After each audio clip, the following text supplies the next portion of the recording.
Day 6 of the July 97 7-day retreat in Springwater.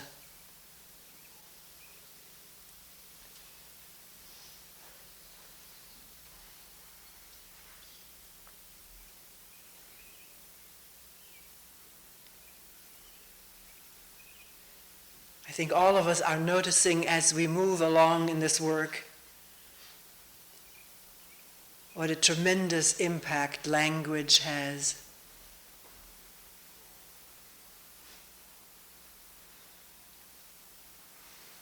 The way language habitually, traditionally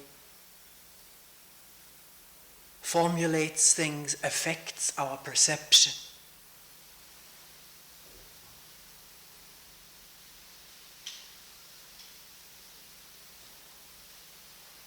And the most powerful effect is from talking, thinking, speaking, I, mine.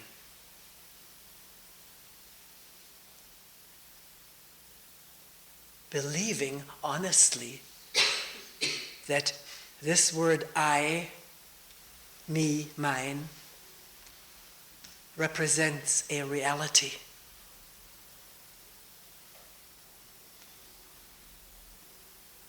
And only hesitantly beginning to question whether it does or not.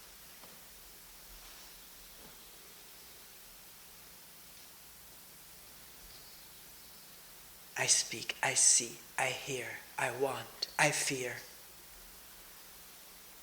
My anger, my life. What am I going to do with my life? Such powerful distortions of perception of what is real and what is unreal.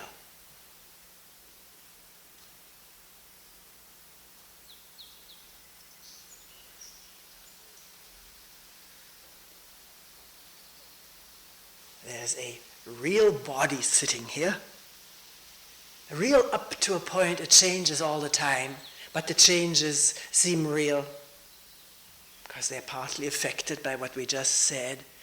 Language, storyline, imagery about myself, powerful effect on this organism, whether I feel down in the dumps or up in the clouds. I feel. Who's feeling? And don't become allergic to this question. Who's feeling? Who's saying this? Who's seeing? We've heard it so much, so we become allergic to it. But it is a meaningful question to find out the source of this moment's perception, this moment's awareness, listening, experiencing. And not just cling to this idea that it is I who is seeing it, I who is experiencing it. That cuts off the inquiry. Whereas, what is this I opens it up. Maybe what is a better way of putting than who. I've dropped the who long ago. At least I think I have, in asking questions, because it is so languagey, pointing toward a who is behind this whatever.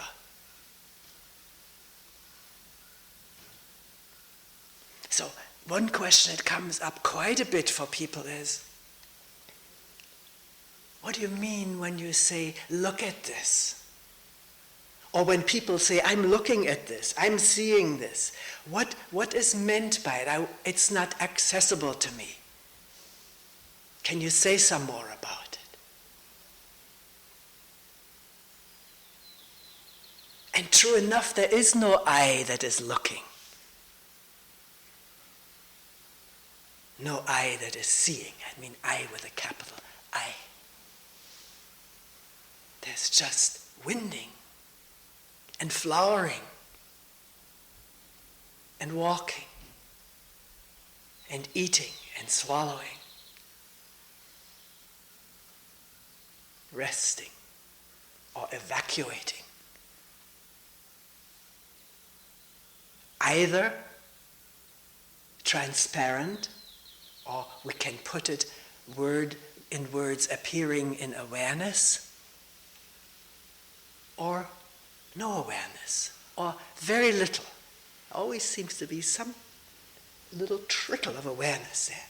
Because it's amazing how accurately people report what they say they weren't aware of.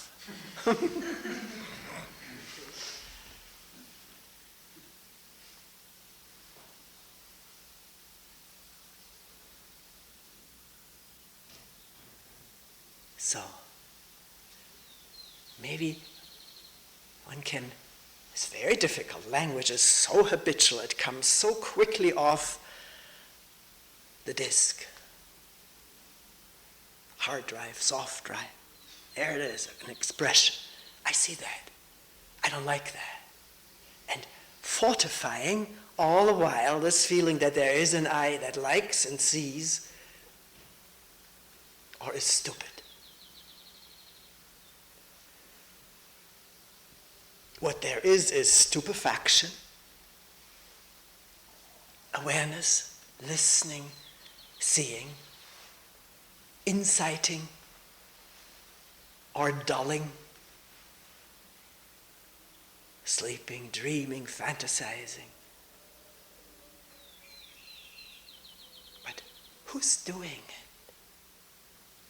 If we don't posit this language I that's doing it. Maybe that's why it's sometimes difficult for somebody when they're here. Can you look at this? And one tries to look at it. How am I going to look at something? No, it's just a matter of quieting down. And that can be more and more and more and more quieting down.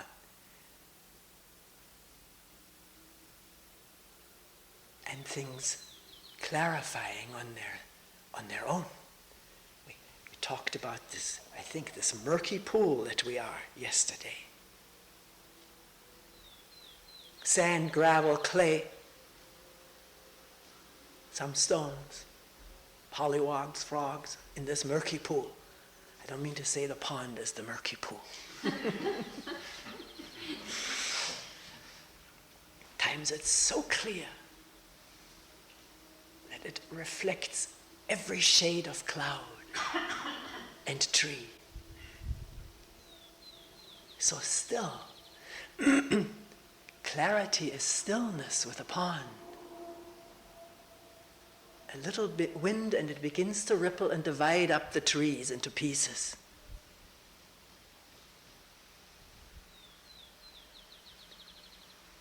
That's why the word nirvana means absence of wind.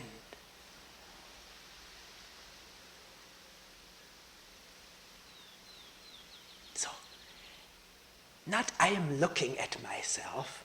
How in the hell am I going to do that?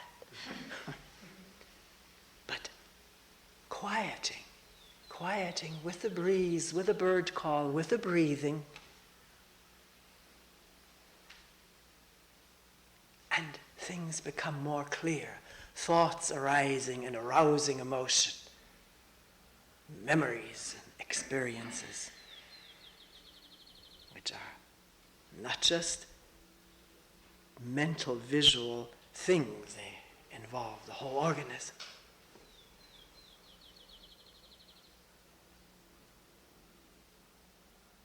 And when we converse with each other, we may say, I had this insight, or I saw. How? I. So one needs to question the language, not just whether it's nice or not, but the effect it has on our feeling so separate from each other, because that's what we say we are. And because we say it, we believe it. Because we believe it, we feel that way. Because we feel that way, we feel miserable. How am I to relate to people? This perennial question. I want to be close, at least a little bit closer than I am now. How am I going to do that?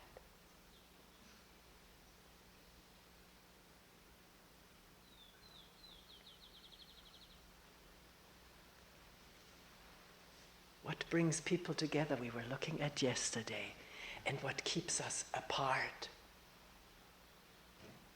And we can question whether this perennial, age-old imagery we have of ourselves and each other, me and you, is what keeps us apart, what prevents a genuine relationship, a closeness which the word doesn't even describe it. Nothing in between, when there's no image about me and you, what you did, what you're like, and I know what's in your mind. It's all imagery. And what I am as the knower, or the wanter, the relator, the one who has difficulties. It's all imagery, idea, born in the past and carried on by memory, verbalized in our conversations.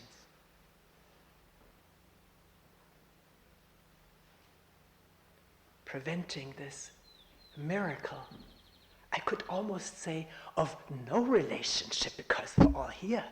Don't need to relate, we're here. There's nothing in between. When there's no images about self and other. And that sounds a little abstract, no image of self and other, but whether I'm likable or inferior, or they're superior, or they're inferior,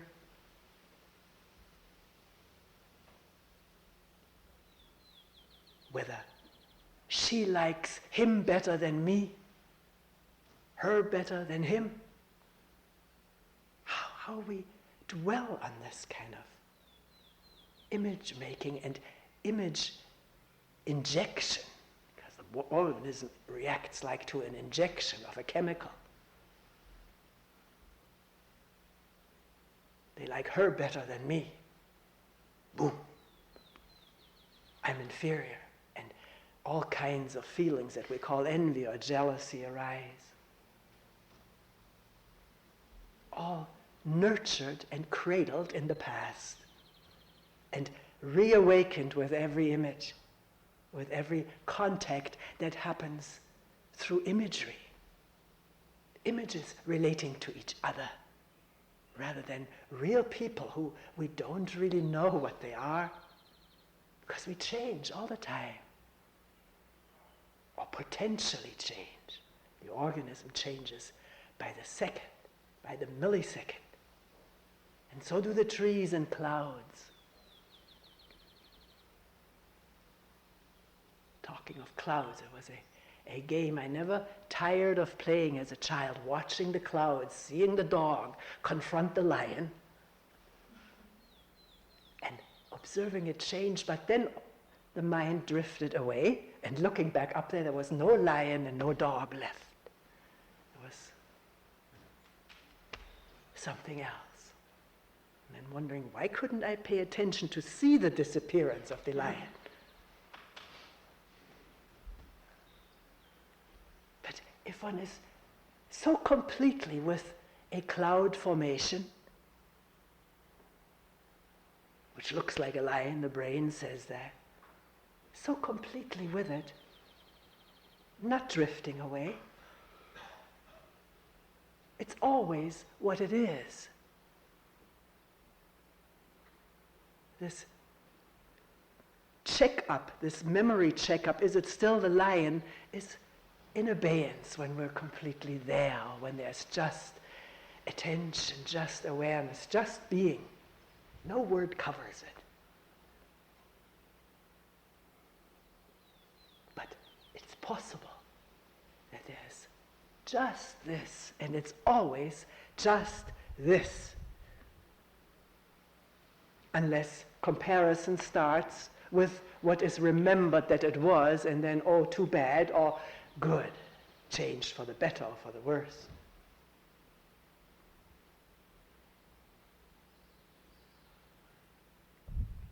I think I've often mentioned this deeply impressive statement by the Japanese Zen teacher Dogen, who said, firewood does not turn into ashes puzzled me. You can start an argument. Well, where do the ashes come from? But these statements which come out of this moment's seeing, presence, cannot be figured out. That's their beauty. That's why they have maintained themselves. They have beautiful power for the mind to become aware of itself, trying to figure it out and seeing the futility of it. It doesn't work.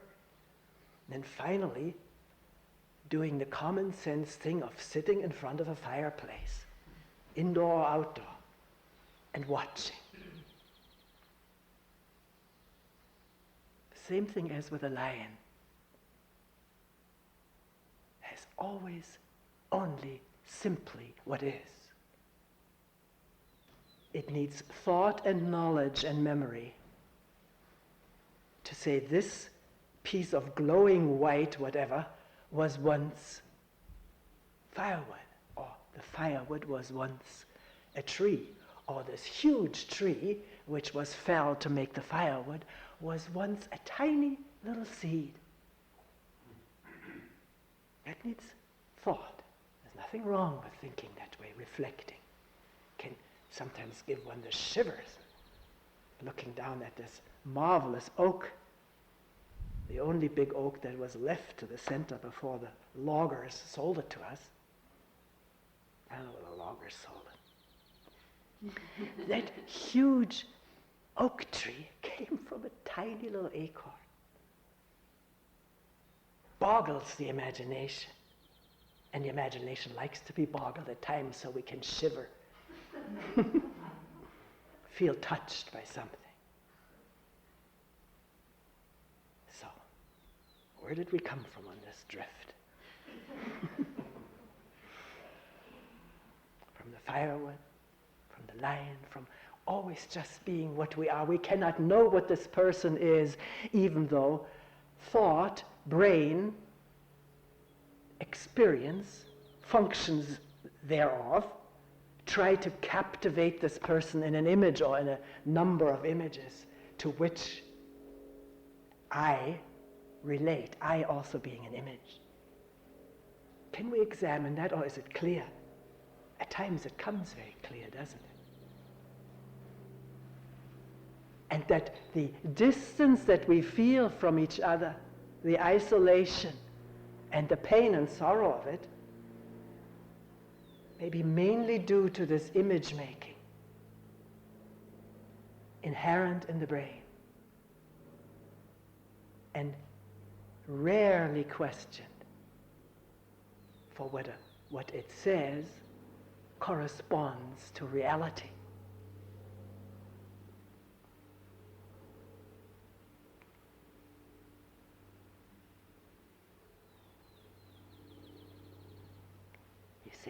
I remember myself as a teenager.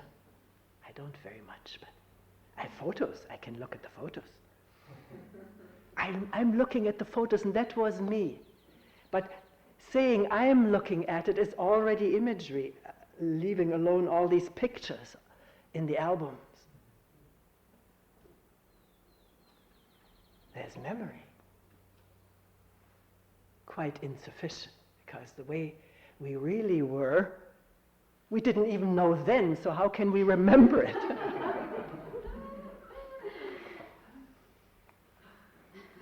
Because we then lived on imagery too, not in touch with this amazing, fluid, flexible, flowing, ever-changing body-mind.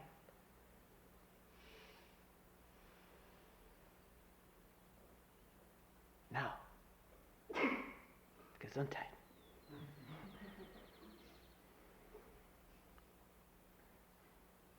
So,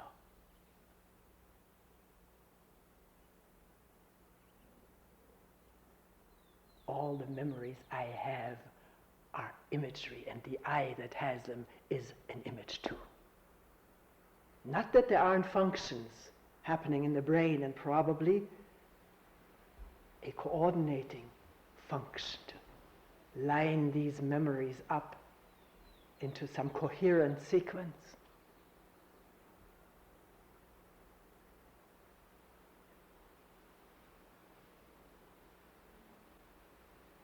Just read, somebody gave me in Germany the latest book on the brain written for people who, it's popularized, but I felt very well written and almost too hard for me to read. But the person, a person who comes to retreats in Germany, who gave this to me, sort of with glowing eyes, said they have not found an eye in the brain. There is no such function. So I take his word for it. I haven't come to that place yet. Also, I'd rather examine this from the inside out than from the outside in. Because it's possible that functions become transparent, wonder of wonders. And one doesn't exactly have the feeling that this awareness in which functions appear, thinking, emoting, connecting, that this awareness is itself a brain function. One doesn't have that feeling. It rather feels that it is a certain quietness of the brain that makes this clarity possible. A quieting of all the hectic rhythms there.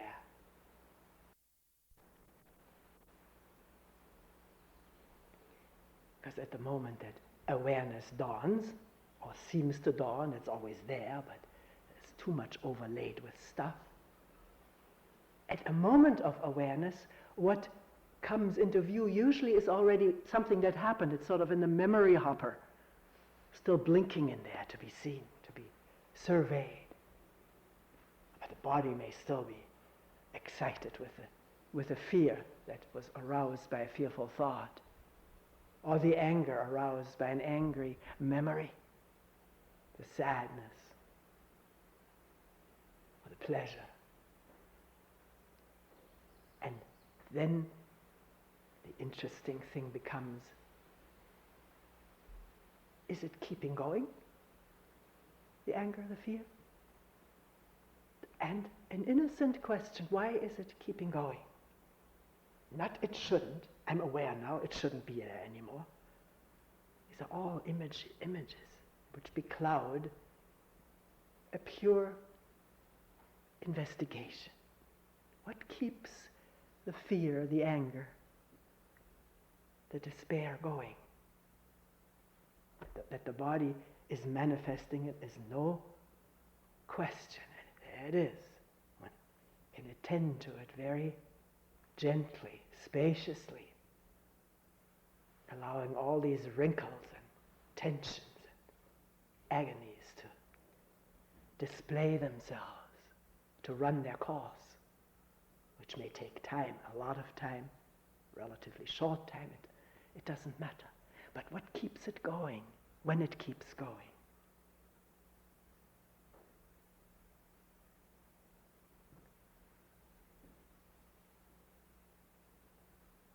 And one will discover, or it will be discovered, that the image that started it is still going in forms of a story, a memory, embellishing itself, more branches, more leaves, and maybe a certain compulsiveness to keep it going. Not I am compulsive, that already ends everything. I shouldn't be compulsive, I'm a hopeless compulsive case. But to watch the compulsion to keep going with something, even though we believe that we have free choice, to end it all. That's a good test at such a moment, to test out this theory of free choice when we're in the soup, trying to choose to get out of that soup. Or is it not a matter of choosing, but watching, observing, discovering the attachment to keeping a story going. The attachment to the feelings, which one has had a good part of one's life. This now has become part of the image of my existence, a sufferer, victim.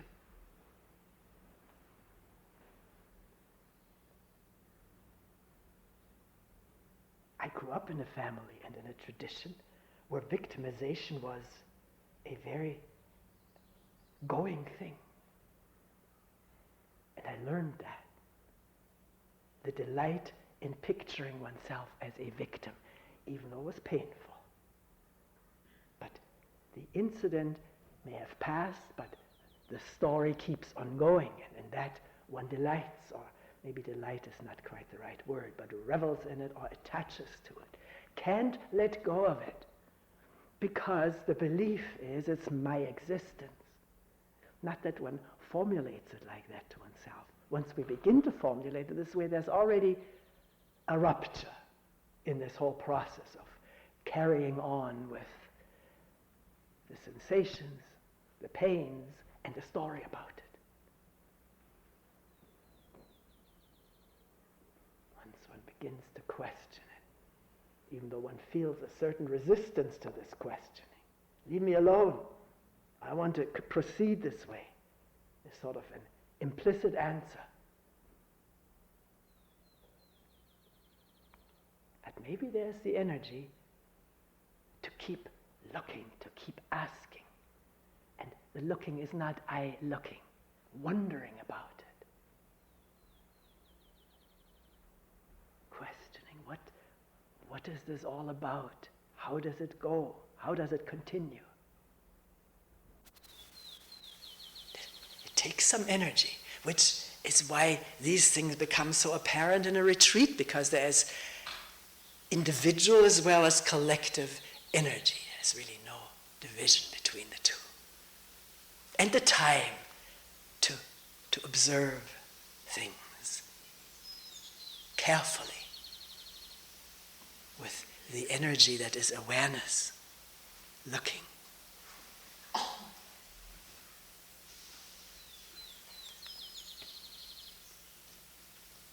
I want to come to one thing somebody mentioned last night in a group meeting.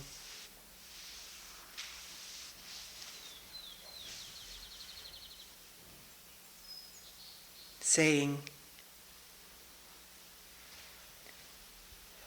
and this whole question of right livelihood, I've never touched on that. It comes up in retreats for people who are beginning to question, or have been questioning for a long time. I like the word beginning because it's always new when it comes out of this moment, not just out of imagery. I ought to be questioning here.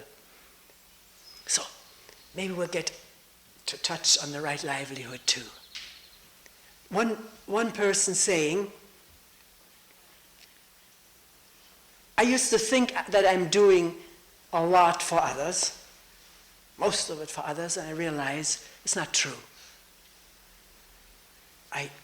I'm doing it for the satisfaction or peace of mind or absence of a guilty conscience. I'm adding a few things here that I get out of it. And that was not said in a self-deprecating, negative way. It was the result of careful observation, which is possible for each one of us.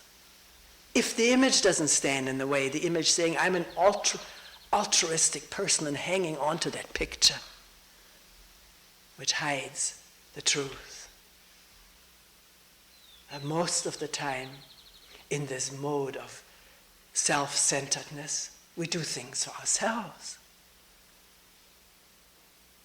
I don't know whether in the mode of self-centeredness, where the self is at the center of this whole network of memories and trainings and conditionings, education, ambitions, future strivings, whether anything is possible other than feeding the feeling of self,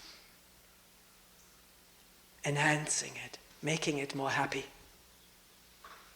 And it's not saying there's something wrong with it. We're just looking at it.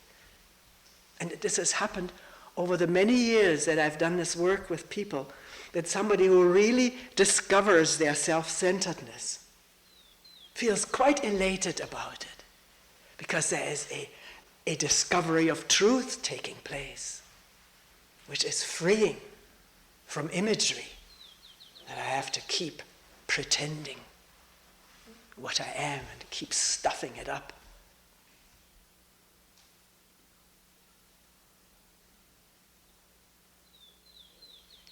Which does not mean don't do anything for others, you're just doing it self-centeredly anyways.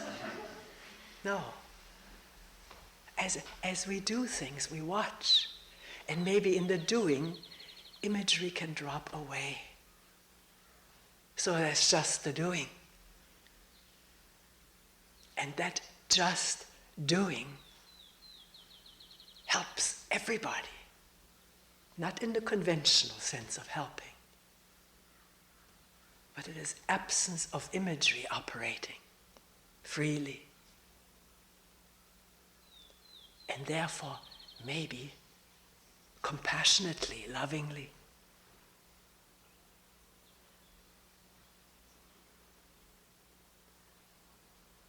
Yeah, this is what I was trying to get at. Love and compassionateness, compassion,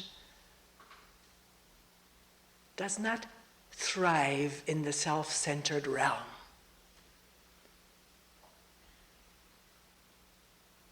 Even though we may make efforts to be compassionate or loving. But love and compassion aren't efforts. There's something naturally flowing when the images are in abeyance, are not obstructing the well.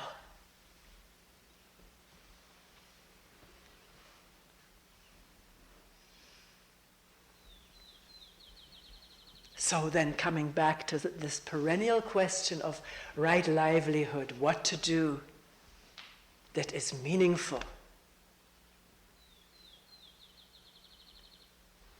I know this question of meaning, not so much in connection with livelihood, but meaning of life that pursued me, bugged me, bothered me.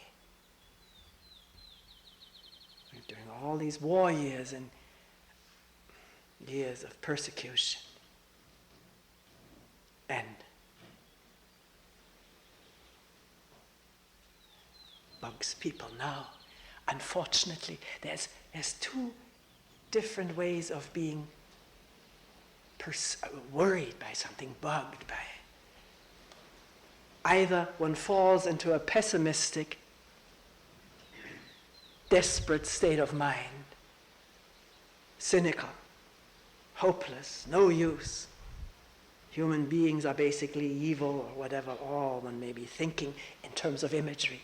See, images can do us in completely. Or it bugs in a different way. One wants to find out whether there is a meaning or not. Whether there is meaningful work, meaningful being, meaningful relationship.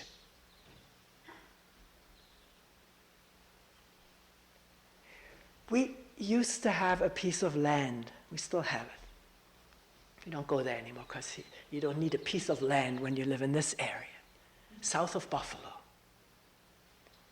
to which we went over weekends and for vacations, camping.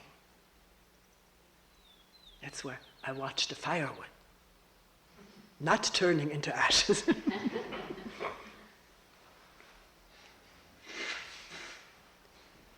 And I well knew discontentment in one's daily activities, not sufficient, I'm not doing anything for humanity, all of these thoughts which are so oppressive.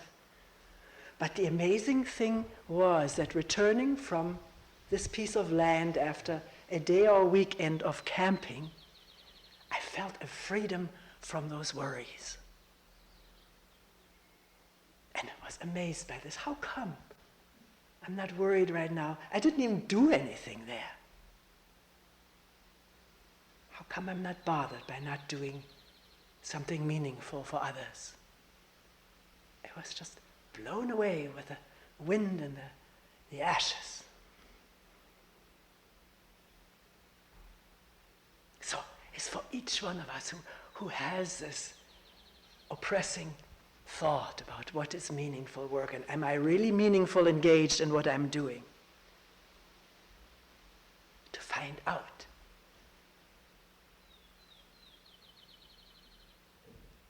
Immediately, directly, firsthand, not through what somebody else says or writes.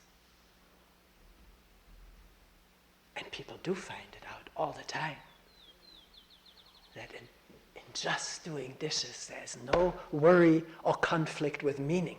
It's just sweat dripping into the dishwater, one person said. We do sterilize the dishes afterward. I want to go on record with it.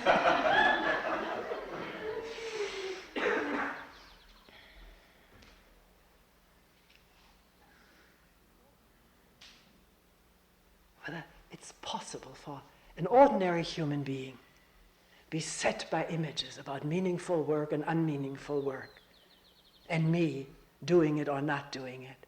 And the world is also an image, isn't it? The others, we talked about that. Whether it's possible for such an ordinary human being, which is you and me, to do something not engrossed. We looked at that. Engrossed is not, you don't hear the cause, the crows, the both. When you're engrossed, then the mind is sort of concentrating, fixating on something that it has to figure out. No, not engrossed, but openly doing without doing.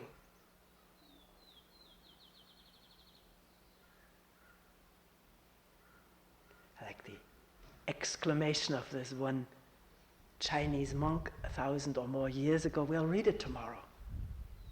Marvelous, wondrous activity, supernatural, carrying water, chopping firewood.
We'll end here for today.